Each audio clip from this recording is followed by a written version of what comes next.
Hi, I'm Shania Salamin of Grade Tulhuy, and this is my performance task on making a rainforest terrarium. Do you know what a terrarium is? A terrarium is a small, transparent enclosure containing soil and certain plants to be kept and raised indoors. What are the benefits of a terrarium? First, they help grow plants. Second, creating your own terrarium is an interactive way to add some indoor greenery in your home. Third, a homemade terrarium is also an exciting family project that teaches kids about sustainability. Ang mga halaman ay mahalaga sa mga tao. Malaki rin ang epekto nito sa ating kapaligiran, lalo't higit sa mga taong may kapansanan at may sakit lalo na ngayon panahon ng pandemya. Bakit nga ba ito mahalaga? Una, ang mga halaman ay nagbibigay ng malinis na hangin. Ang oxygen na nagmumula dito ay nakakatulong upang tayo ay maging malusog. Ikalawa, ang mga halaman ay nagpapaganda ng ating paligid, kung kaya tayo ay nagiging relax at kalmado. Ang pag-aalaga ng halaman ay isang nakakawiling gawin para tayo ay sumaya, malibang at mawala ang stress at alalahanin. Ikatlo, ang mga halaman ay nagsisilbing pangkabuhayan at pinagkukunan ng pagkain at gamot ng mga tao lalo na noong nag-lockdown dahil sa pandemya.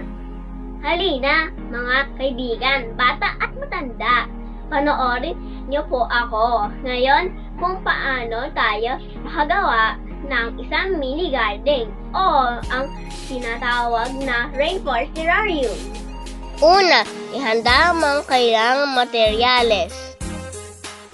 Ikalawa, i-layer ang 800 grams ng pebbles sa ilalim ng large recycled clear plastic bottle.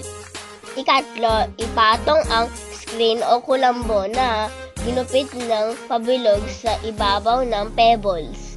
Ikaapat, ihanay ang 500 grams ng maliliit na bato.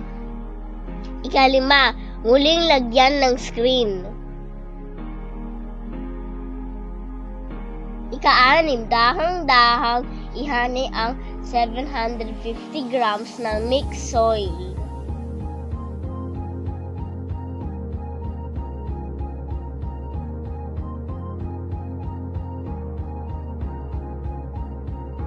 Kapito, kunin ang maliit na shovel at isa-isang itanim ang 4 na maliit na ornamental plants at isang medicinal plant. Ika-6, lagyan ng tuyong sanga bilang dekorasyon. Ika-7, basain ng bahagya ang lupa at mga halaman gamit ang water bottle sprayer. At ikahuli, ilagay ang natitirang 200 grams ng pebbles sa ibabaw ng mixed soil.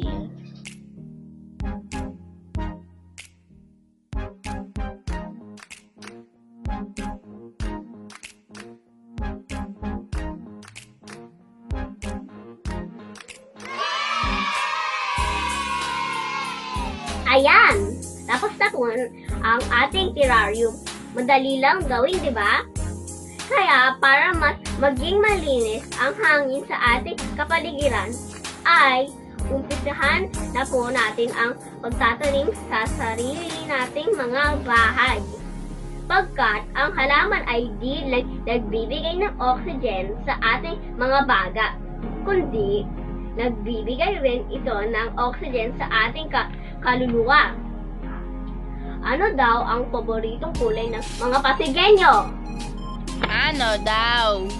Eddie Verde, dahil Pasig is the Green City. Thank you for watching.